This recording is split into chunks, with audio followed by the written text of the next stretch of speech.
Charlie. Can you see my screen?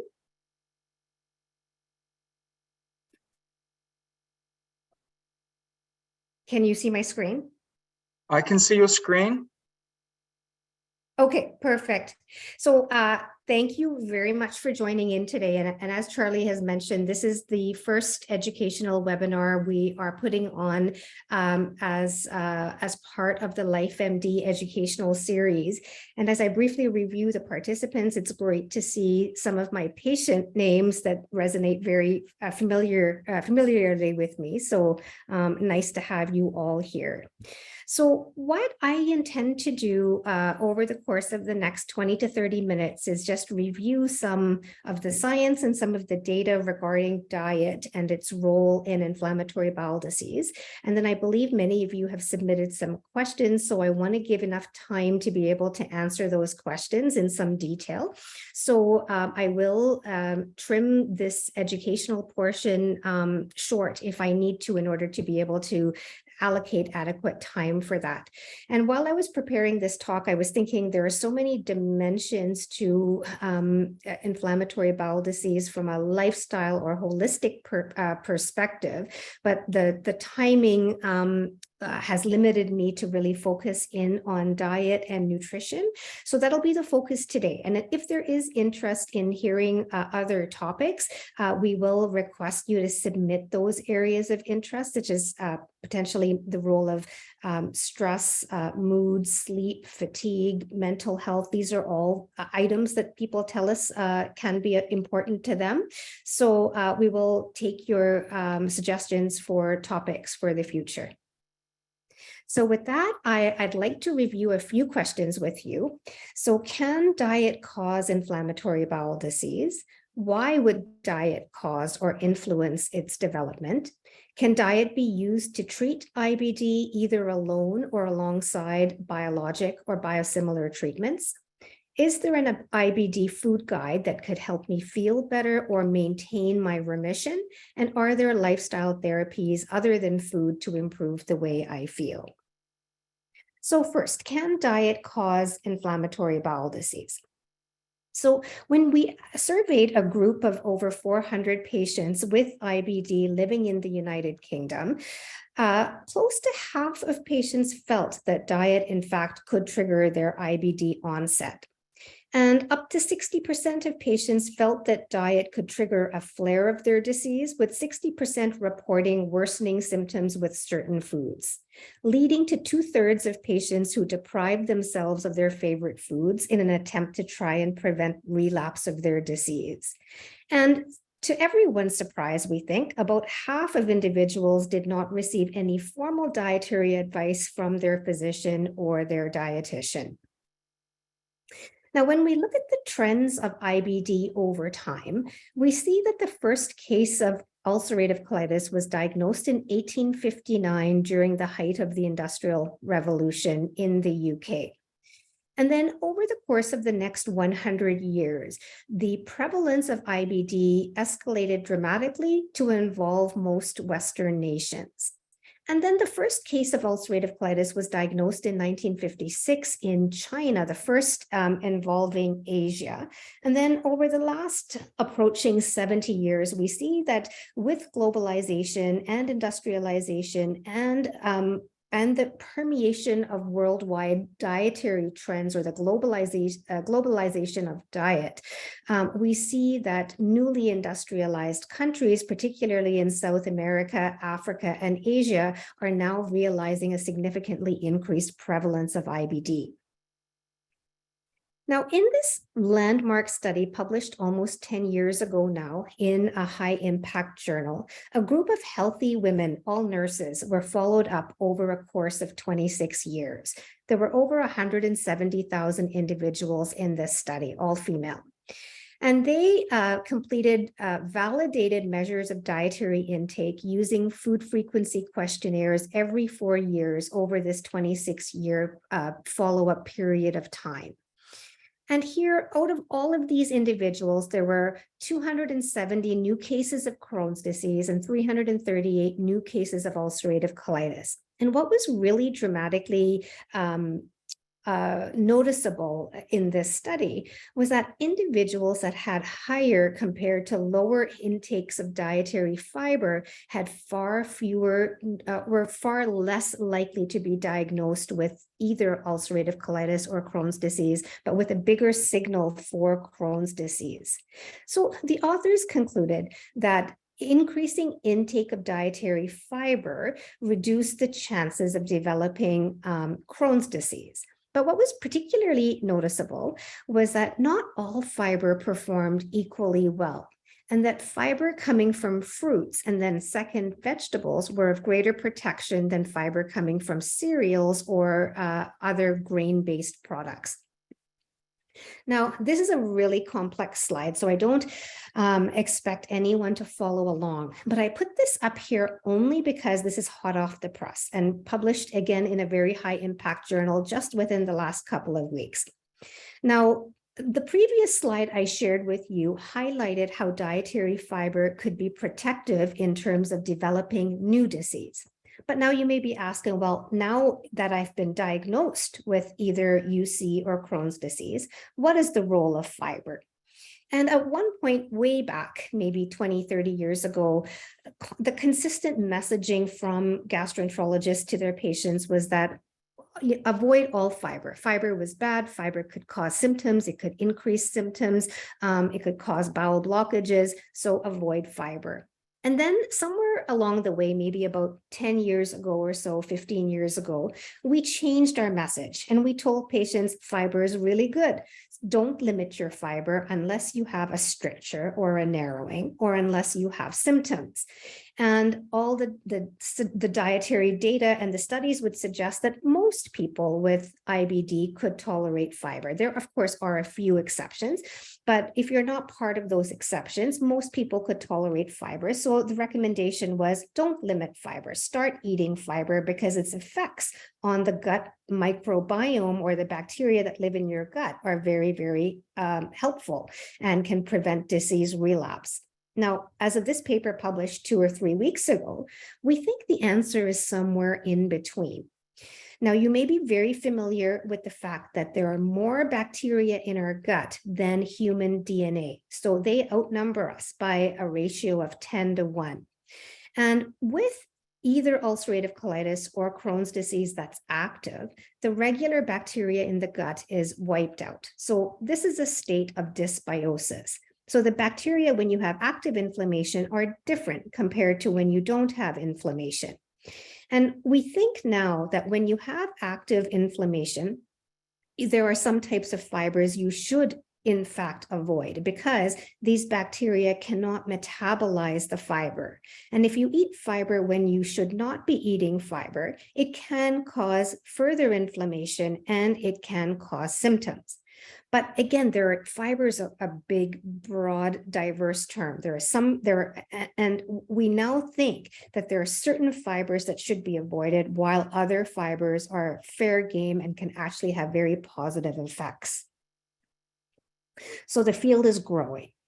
Now, when we look at another large prospective cohort study, this time involving over 80,000 individuals from Europe, these individuals were followed up over a 20-year period. And here we identified 164 new cases of Crohn's and approaching 400 new cases of ulcerative colitis. So these were healthy people who were followed up over 20 years who eventually developed either Crohn's or colitis. And what they identified here was that people who consumed diets that were rich in, or were more consistent with a Mediterranean diet style of eating had, again, significantly lower risk from developing largely Crohn's disease. Now, oddly, following a Mediterranean diet did not have any major influence on developing ulcerative colitis. So the largest benefit seen for a Mediterranean diet leading up to a diagnosis was protection using a Mediterranean diet for Crohn's disease. Now, this one coming out of Canada this time, this was a very large study involving over 135,000 individuals. And this was a global study where people from all over the world, 21 countries, provided their dietary data and their dietary practices for the last 20 years. And this study aimed to understand, well, what is the role of processed foods or food additives in the development of new onset inflammatory bowel disease? And they identified that consuming 5 or more servings per day of processed food was associated with an 80% increased risk of developing IBD compared to an individual that did not consume any processed food at all. And that intake of 3 or more servings per day of soft drinks was associated with almost double the risk of new IBD onset. And that intake of added sugar and sweets more than 100 grams per day was associated with more than 2.5 times the risk of developing new IBD. And the same could be said for salty foods or snacks. So in conclusion, this group confirmed that potentially the role of processed foods, food additives, added sugars, and added salt may be associated with or be a risk factor that could be preventable, particularly in individuals that may be at higher risk of developing IBD. Okay. So now moving on to the next topic, well, why? Why would the diet cause or influence development of IBD? So I'm going to ask you to follow along with me on the figure on the left of your screen. Now, what you see here is largely in green is the prudent diet. And an example of the prudent diet would be the Mediterranean diet, although there are others. The Asian dietary pattern, for example, would also fit very nicely with the prudent diet. And when we look at the, and we'll compare that to the Western diet on the right-hand side in the red. Now, what I'd like to point out is that a prudent diet is one that is richer in dietary fiber, in multicolored fruits and vegetables that have nutrients that can be protective to the gut. It is richer in omega-3 fatty acids. And all of these items, and including the absence of sugar, the absence of higher intake of saturated fat, and lower intake of food additives, all of this together, if you follow down to this picture of the intestine, and you see that there are bacteria that are kind of floating on top of this mucus layer, on top of the blue. So if this is your intestine here, I don't know if you can see my cursor, but you can see the intestinal wall, and that intestinal wall is separated from the bacteria by this nice rich mucus layer. And this mucus layer is where the money is. So although there are bacteria, it's kept away from the gut. So these bacteria are actually not harming the gut. Now, and this is the case when we have a diet that's quite rich in beneficial nutrients. But when we adopt a diet, as we see on the red, on the Western diet side, we see there's a complete loss of that mucus layer. These bacteria are floating essentially on top or within. They're finding their way within the intestine. So these junctions are otherwise known as leaky, or so some people refer to this as leaky gut. I like to refer it more to there's down regulation of these tight junctions. Normally these junctions in the intestine should be nice and tight, but the foods we eat and the dietary components can influence how leaky these junctions are, and they can erode this mucus layer. And ultimately, this can result in inflammation and then chronic disease, particularly gut inflammation in the way that we understand it in IBD. So these are just a few methods or mechanisms through which or that provide rationale as to why dietary components may be toxic to the gut. So what do we know about diet in terms of its ability to treat inflammatory bowel disease, either on its own or together with usual therapeutic strategies? So there have been several prospective studies to date, meaning that patients had IBD, they started a diet, and then we collected data on how they did after the diet, and then we made conclusions. But it wasn't really until the last couple of years where we had higher quality studies, where we compared one diet to another diet, or we compared one diet to no diet. And we used some of the learnings from the rationale slide I shared with you previous to this to put together a diet that had rationale for it being beneficial, knowing what we know about how diet influences the gut. So one such diet that was proposed or studied was the CDED diet, or otherwise known as the Crohn's disease exclusion diet. Now, this study, the first one, there have been a couple. The first of these studies was conducted in children with Crohn's disease, so kids under the age of 18. And here, patients either received the CDED diet or they received a gold standard therapy, otherwise known as exclusive enteral nutrition. Now, for children, tube feeding with defined formula has been used very successfully for decades to improve the inflammation seen in the gut.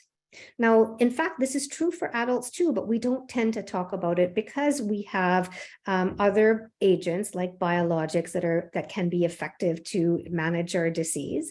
And also many adults tend to resist tube-based feeding more than children. So while exclusive enteral nutrition is very effective, both for adults and children, we tend to use it more in children. So here they took 40 patients and they received the CDED diet, which is an oral diet, plus they received 50% of their calories from a formula, which they drank by mouth, no tubes required. And then what they found, and I'll walk you through the findings here on this slide. So those that ate the whole food diet, the CDED, are in blue, and those that received the tube feeds are in orange. And at week 12, they did this for 12 weeks. And at week 12, a greater proportion of people who ate the whole food diet and drank some supplements were in remission. So clinical remission, they had very few to no symptoms at all. And this was significantly greater than those people that received the tube feed. Remember, the tube feed was the gold standard or the ideal therapy for this group of patients at this point in time.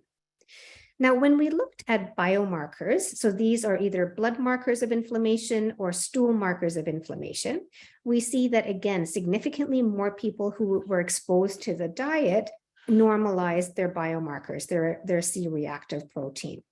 And then many of you might be familiar with the calprotectin, which is a stool marker of inflammation. And here we identified that people who received the CDED had a markedly decreased value of fecal calprotectin, and then that continued over time when exposed to the CDED compared to the exclusive enteral nutrition diets. So again, rationale for strong response to this oral diet. Now, moving on to another study. So this one was conducted in adults this time rather than pediatrics. And here, this study was done in the United States from multiple different sites. There were over 250 people that participated, all with Crohn's disease that had mild to moderate activity. And they either received the specific carbohydrate diet or the Mediterranean diet. And this study also occurred over a 12-week period. And here they found that there were really no differences between the two diets. So regardless of which diet was chosen, both diets seemed to improve symptoms almost completely in between 40 and 50% of the time. And in terms of the biomarkers of inflammation, about a third of people had a significantly improved inflammatory course as determined by the fecal calprotectin. Now, when we look at the CRP, which is the blood marker of inflammation, very few patients had a response to the CRP. However, putting that into context, only very few people had an elevated CRP to begin with. So really no conclusions can be made about the systemic or the system-wide inflammatory response. But we see that the gut response and the symptoms were significantly improved regardless of which diet was chosen. Now, I don't have these data to share, I don't think, no, but also people who engaged in either of these diets also had improvements in sleep, as well as fatigue, as well as their overall quality of life, largely because their bowel symptoms and their pain improved. So with that being said, and there are other studies that I haven't put up today, I just wanted to provide you with a flavor for this. The first IBD diet guideline was published a few years ago, and an example of that is put up on the slide here for your review. So the emphasis for Crohn's disease about higher intake of vegetables and fruits, for ulcerative colitis, higher intake of omega-3, particularly from fish and food sources rather than supplements. And then with strong recommendations to decrease intake of sweeteners, of emulsifiers, of food, wide variety of food additives, as well as processed and red meats. Now, so when we look at those guidelines, that also spurred our group to try and put it into context for the patient. So what does that actually mean in terms of how you prioritize what you're eating? And this IBD food pyramid was published last year in the Lancet, a higher impact journal.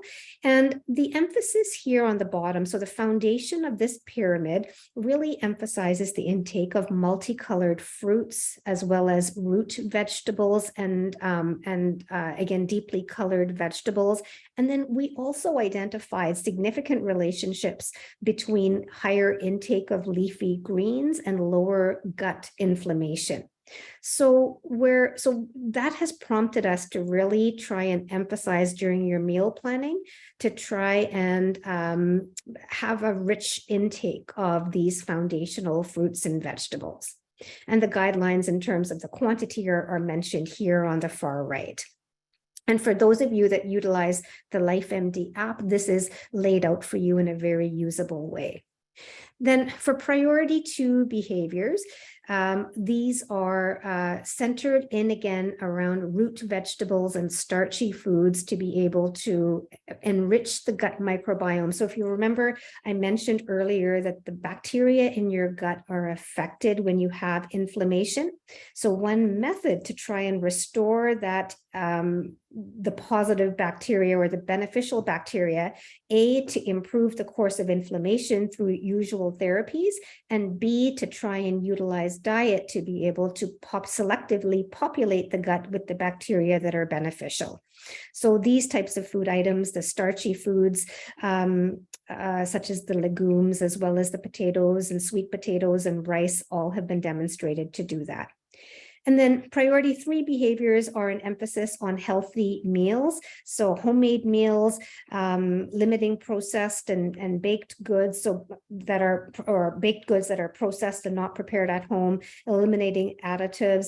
And then there's an error here on the far left. These priorities should be 4 and 5, not 3 priority 3s.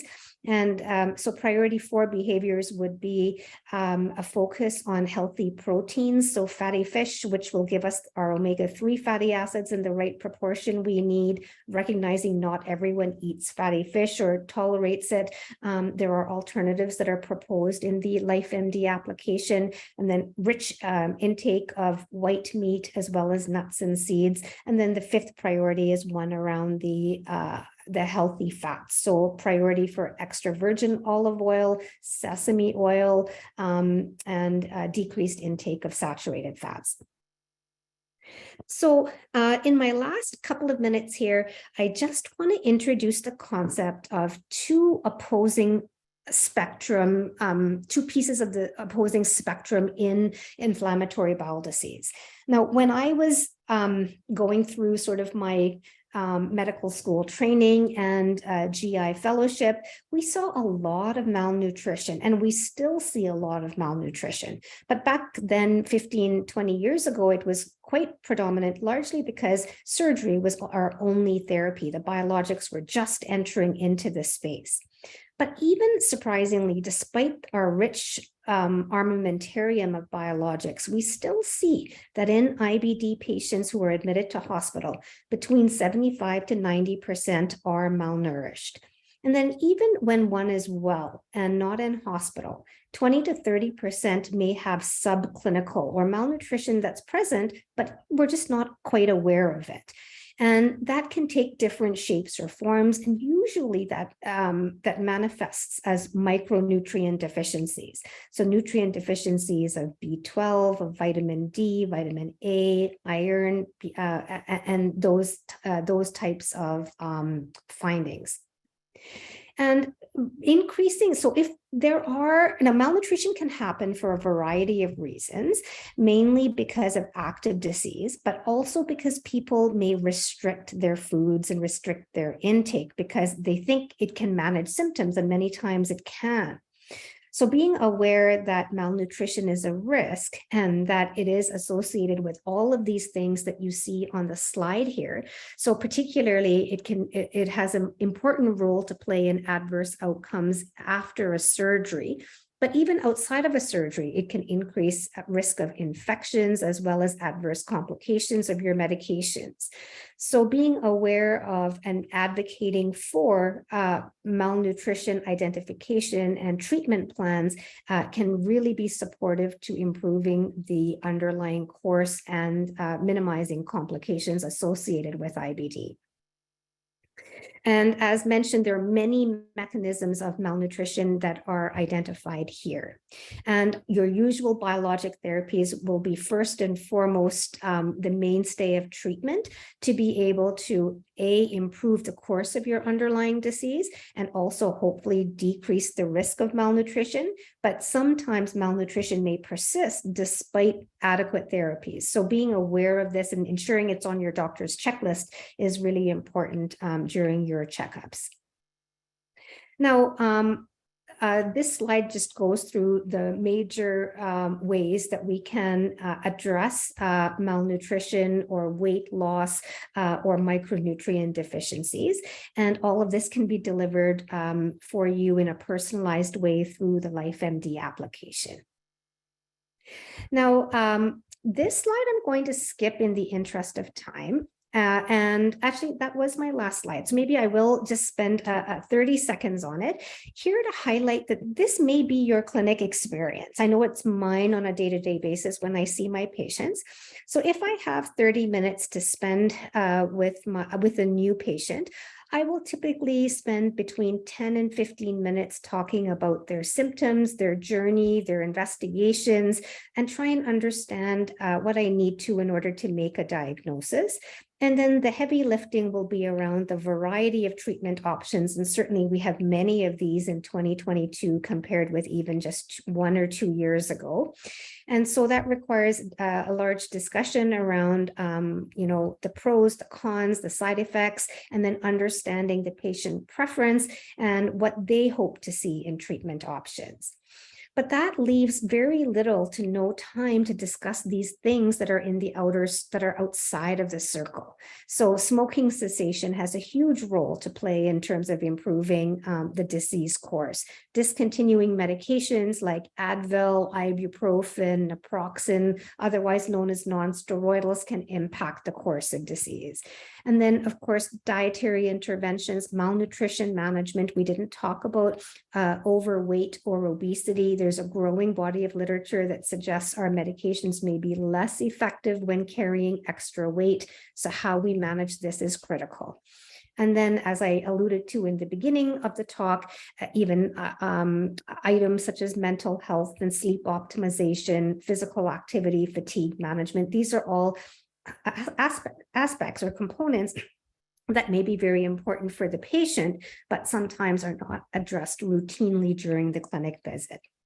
So with that, I'm going to stop my share and just introduce you to the LyfeMD app in case you have in case you're not aware about it or not presently utilizing it.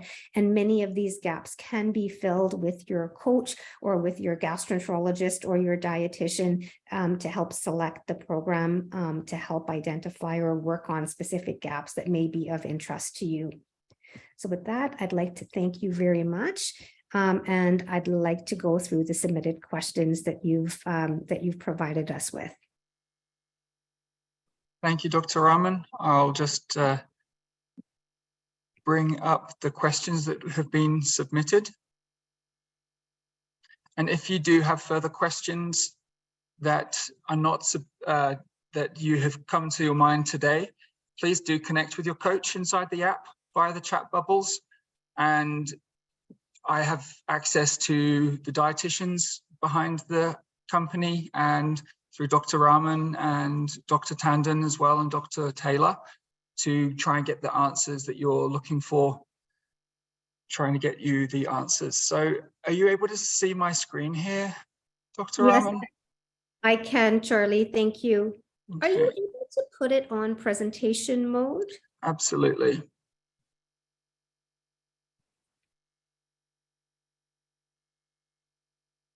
Wonderful. Thank you. So I know when I reviewed these questions, there were some ones that come up very frequently in the clinic. So I'm happy to see them here. And so if these are questions you have, they're likely applicable to a wide group of people. And then if there are any that you don't see here, feel free to type them into the chat box as well. I think we have that option. Yes. Okay, so I have ulcerative colitis. Are probiotics any help? So probiotics are a very commonly asked question. And for ulcerative colitis, probiotics have been demonstrated to have the same level of effectiveness as common therapies like 5-ASA products. An example of that would be Asacol or Mesavant, or Salofloc. So many of you with UC may have been exposed to those medications in the past. So probiotics can be on a similar scale in terms of effectiveness. So they can be effective for people that have mild disease or mild symptoms, and in some cases, moderate symptoms. But they would not be of tremendous help if you had moderate or severe disease. So the problem with probiotics is that there are so many. There's so many probiotics. There are different types of bacteria. There are a combination of bacterial strains. The doses of the bacteria are also very different. So it's hard to have any broad sweeping conclusions about probiotics and their effectiveness. But the ones I typically would suggest are effective time over time with research, as demonstrated from research studies, would be examples being Visbiome, so VISBIOME, or VSL3. Now, VSL3 is no longer available in Canada, so that one will require, you will need to purchase that one online if that's of interest. And Visbiome can be secured here. You just need to work with your pharmacist to be able to bring it in. Other bacteria or probiotics that have shown to have effectiveness are E. coli Nissle, NISSLE. And then there's a few others as well, but again, the quality of those studies is variable. So these are already expensive to pay for at the best of times. So I would limit, I probably wouldn't go searching too much beyond the Visbiome or VSL3 options. Now, the next question, how do we naturally deal with IBD inflammation and a clogged lymphatic system during flare-up? Now, this question is a bit more challenging, especially the part around the clogged lymphatic system, because I need to better understand what that means. But how do we naturally deal with IBD inflammation? So diet certainly is a step in the right direction to do that. And then treatment of malnutrition and treatment of overweight or obesity is also another really important consideration in that journey. Now, what our research has recently shown is that the brain and the gut axis are very, very intimately linked. So the brain talks to the gut and the gut talks to the brain. So having, so in periods of stress or anxiety or depression or deprivation of sleep, all of these items can in fact influence the course of the bacteria in the gut, which can adversely affect inflammation. So having really good practices or regimens to address any sleep debts, make sure your circadian clock, your circadian rhythm is optimally managed. There's lots of ways to do this. Minimize excessive artificial light at night. Of course, we need to do what we need to do, but minimizing light where possible can also really influence the hormonal rhythm and hormonal secretion. And every little bit matters when you've tried many therapies and they're not all and they're not effective. So circadian rhythm management, dietary management, malnutrition, overweight, obesity management, and mental health and stress improvement are all natural ways to improve that inflammatory course further. Now, I can't quite answer this question about the clogged lymphatic system in the current form, but I'd be happy to, if someone or if the person who submitted this question could just provide a bit more description, I'd be happy to do that through the coaching feature in the app. Now, the next question about what does long-term use of antibiotics do to the IBD gut? So again, excellent question. So if we go back 20 years or so, our only treatments pre-biologics were surgery, prednisone, of course, or steroids, and antibiotics.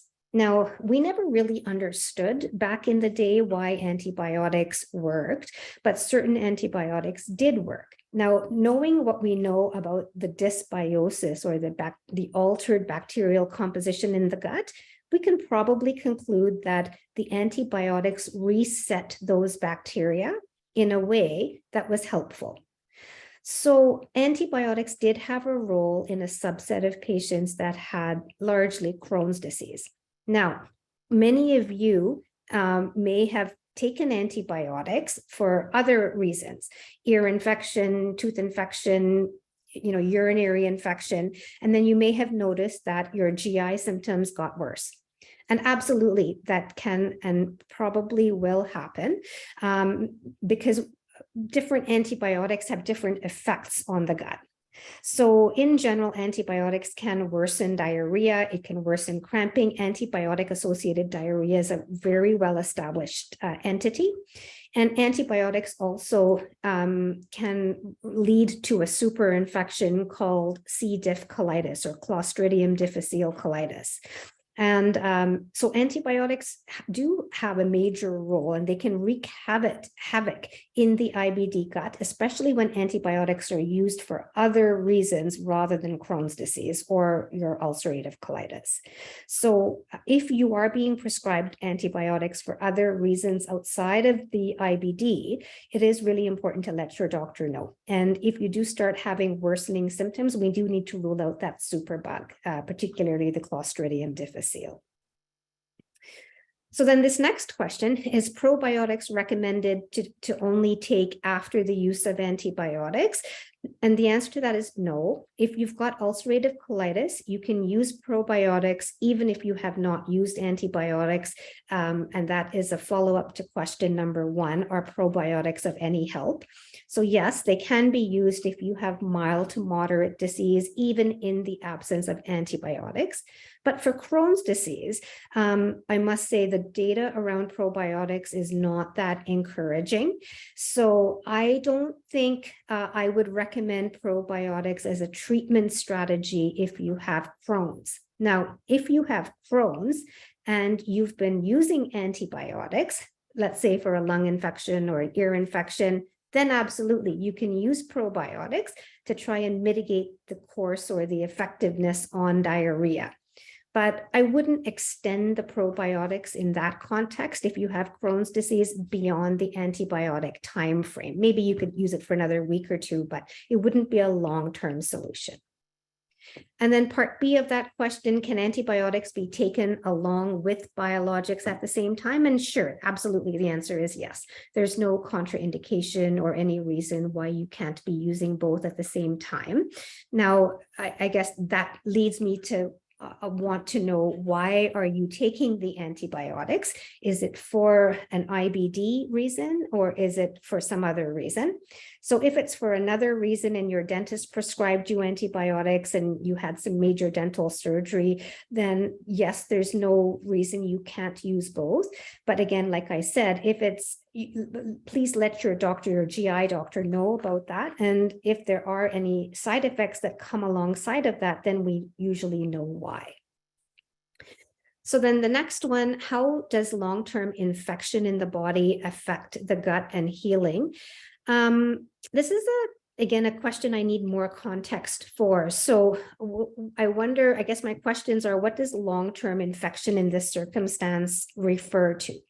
So some patients with Crohn's disease can have abscesses, which are pockets of infection that are collected in the pelvis or in other areas of the body. If this is the case, that's pretty serious, and we do need to treat that fairly aggressively. You may need surgery, or you may need some drains to be able to address that infection before we can really facilitate healing.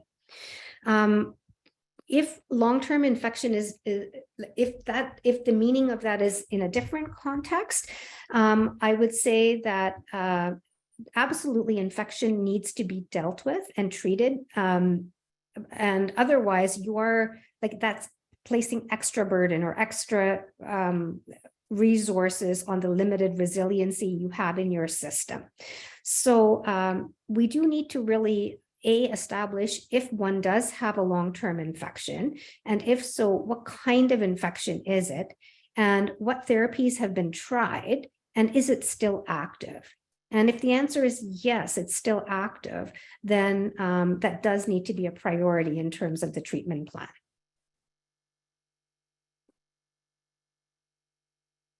Now, Charlie, are there any more questions beyond this slide? There are. I'll just go to the next page. We had received a couple of extra ones today. Okay, so again, very common question. Oh, okay, here we go. So what are the extraintestinal complications to IBD that are not related to an IBD flare-up? Okay, so there are lots of extraintestinal complications to IBD, and these include joint pains or basically inflammatory arthritis. So this would include spondyloarthropathies, so back pain, ankylosing spondylitis, knee pain, small joints in the fingers and the wrists, the toes, the ankles. Joint pains are common with a flare as well as not related to a flare. And then eye problems, so iritis, uveitis, active eye inflammation is another complication. It's less common than the joints, but definitely one to consider. Skin complications are a big one. Skin rashes, skin nodules, skin infections can all be related to IBD. And you also do have to keep in mind that some of these complications may be related to your IBD, but others also may be related to medications. So it's always a bit tricky to understand whether something is an IBD manifestation or whether it's a medication management. So it's something in the clinic we do try and identify. And then other extraintestinal complications, it can affect the liver. So primary sclerosing cholangitis is a liver disease that can be related to both UC as well as Crohn's disease. And if it happens, it requires a whole different treatment program and referral to a liver specialist that has knowledge in that area. Other things is if you've had surgery in the past, an extraintestinal manifestation are kidney stones. Kidney stones is a big one. Dehydration and micronutrient deficiencies are also other complications. So I would say, I mean, there are more, but these are the most commonly observed ones. And then are the treatments different for extraintestinal complications than a typical IBD flare-up? So again, a great question. So for someone that has active IBD, and if they have the right extraintestinal complication profile, then we would choose our medications accordingly. So for example, someone that has Crohn's disease, let's say, and they've got ankylosing spondylitis or inflammatory arthritis of the back, I would be more inclined to try one group of medications or biologics rather than another group of medications or biologics. And that's because some biologics work well for the entire system, and others work very well in the gut. And there's a role for both. So if you don't have extraintestinal complications and you are on a drug that has widespread effect, that may in part be put you at unneeded or at slightly higher risk of developing complications. But if you have extraintestinal complications, you want that effect because you want that biologic to work for your extraintestinal symptoms. So it is a bit of an art for sure, and a science in terms of landing on the right biologic agent for you, depending on whether you have gut-only disease or gut plus extraintestinal manifestations. What does the long-term use of antibiotics do to the IBD-prone gut? So I think we've discussed that before in the previous. Is probiotics recommended to take along with antibiotics? Okay, so we've talked about that too. And then how do I know if I'm getting enough nutrients from supplements and diets? That's a tougher one because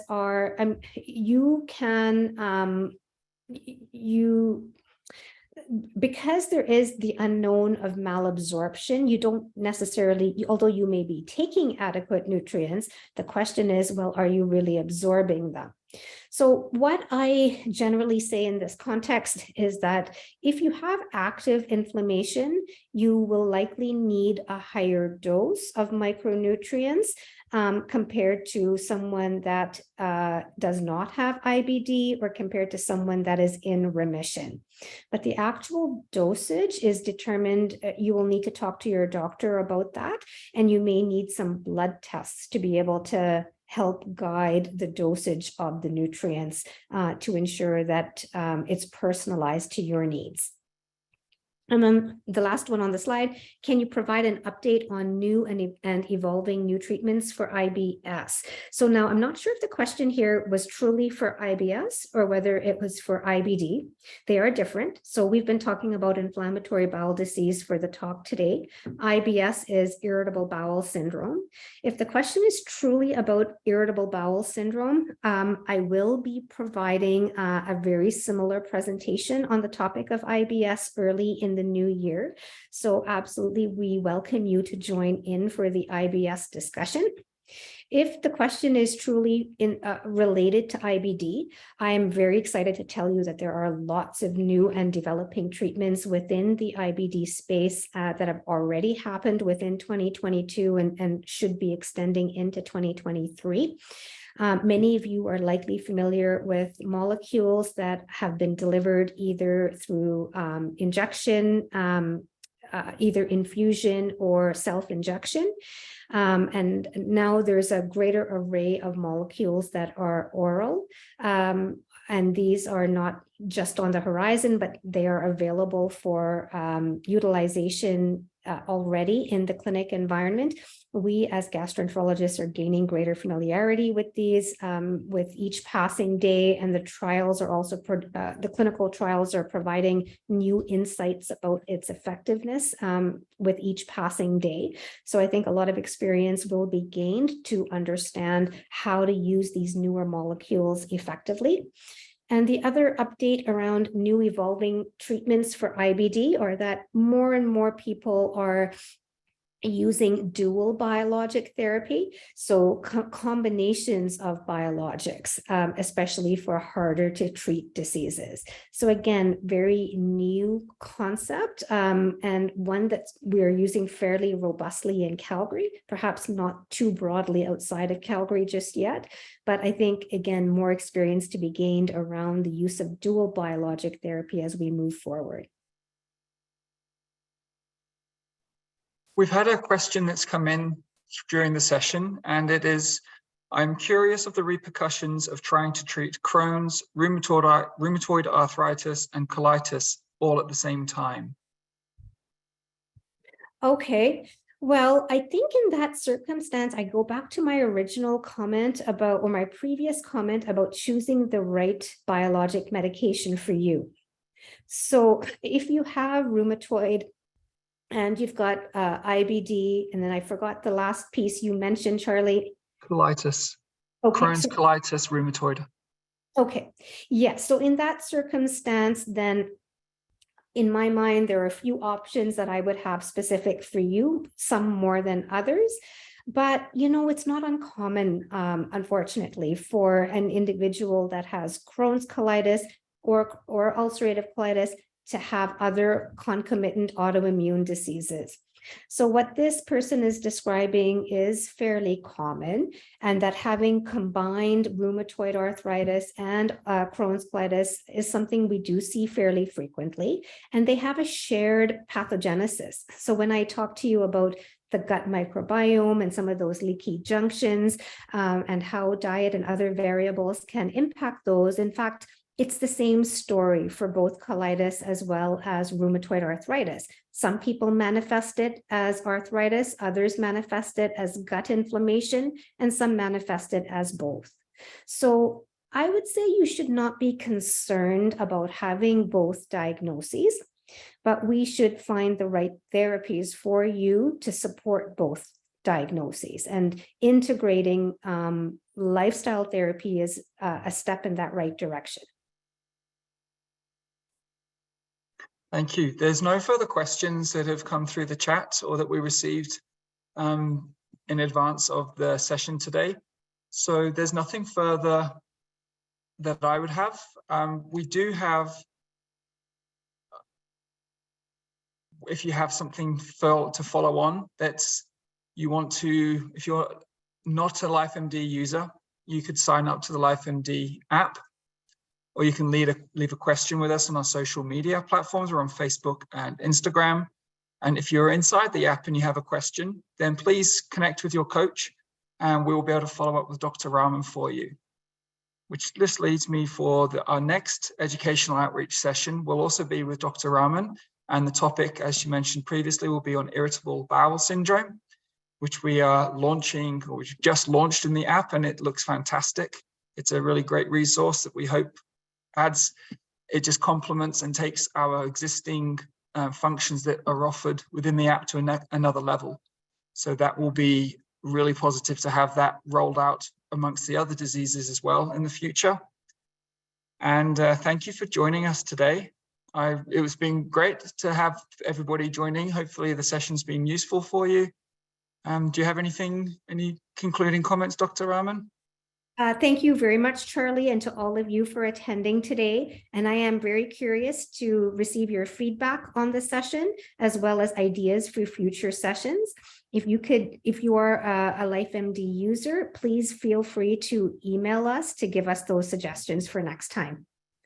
So with that, I'd like to thank everyone for their attendance, and I look forward to seeing you next time. Bye for now. Thank you. Goodbye.